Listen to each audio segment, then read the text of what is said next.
Good morning, guys. Welcome to another episode of Investing with Mark.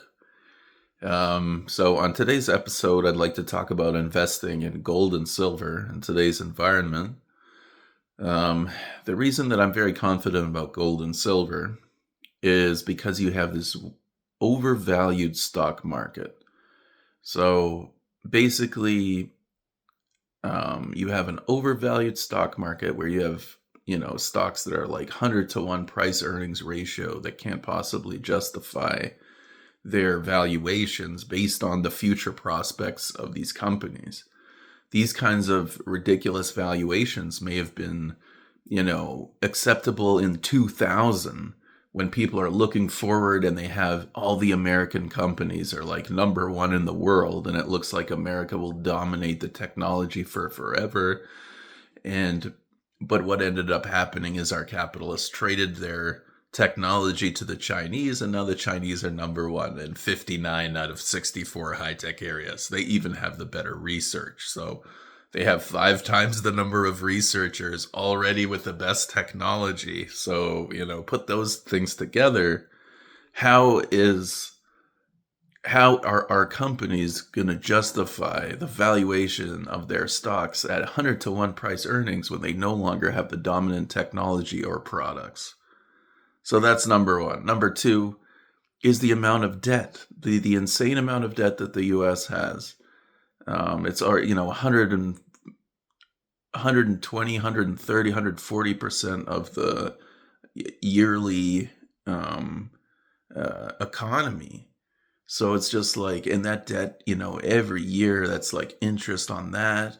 And so every time you're collecting taxes now, only a quarter of it's going to interest payments as the principal keeps, as the amount of debt keeps accumulating.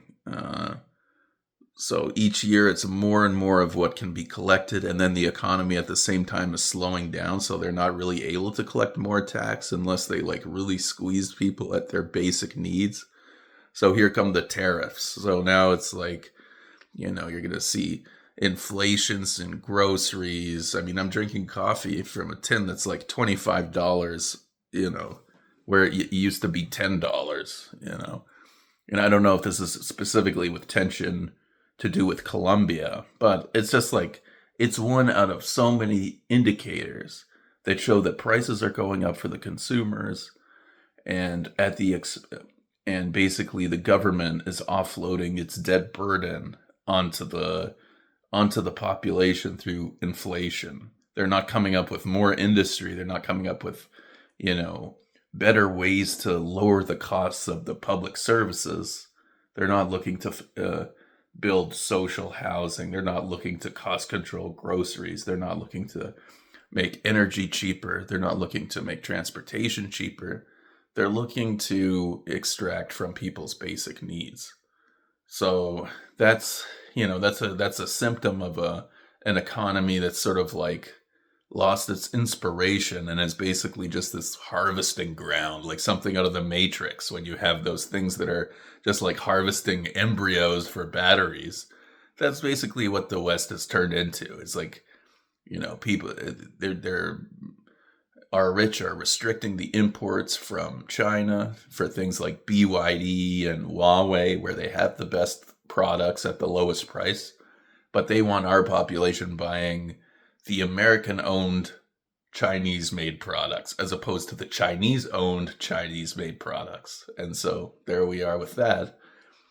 And, so and then you have things like the office space loans, like just huge amounts of time bomb loan debt that's going to come due, that's going to crash banks at a time when the world is also pulling out its money. It's becoming harder for America to issue new debt.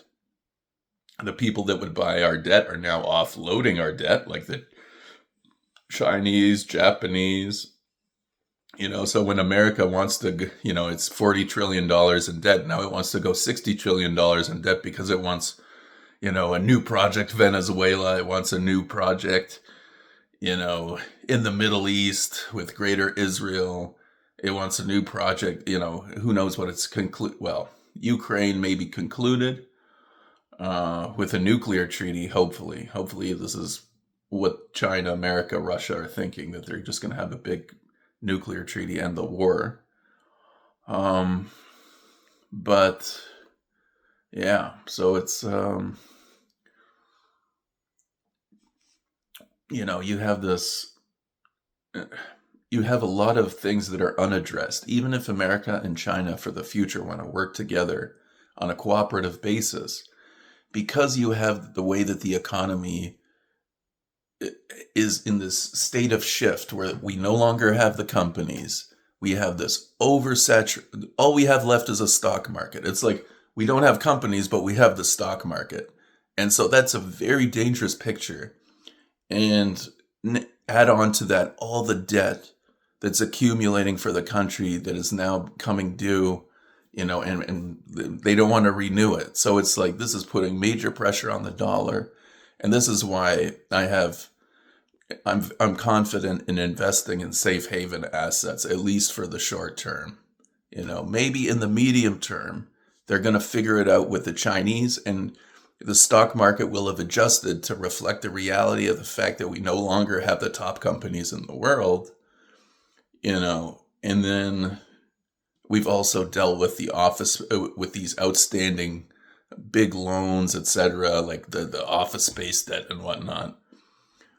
But basically figured out a way to revamp the economy so that we're taking care of the population, so that we're investing in the economy, so that now the private companies that are starting their businesses in America have a springboard to launch the business from that's globally competitive. Companies that haven't been paying taxes since the 70s, now they're trying to build new cutting edge companies on the old infrastructure, are going to have to compete with the Chinese that have brand new, modern, state of the art infrastructure.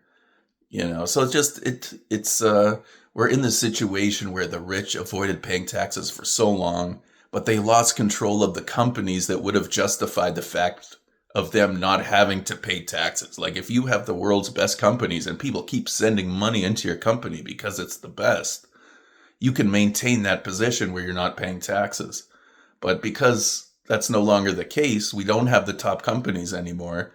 And now the infrastructure is shitty because they haven't been paying taxes, and now they're going to try to start a business on that new infrastructure, on that lagging. And no, they're going to go start the business in China, if at all.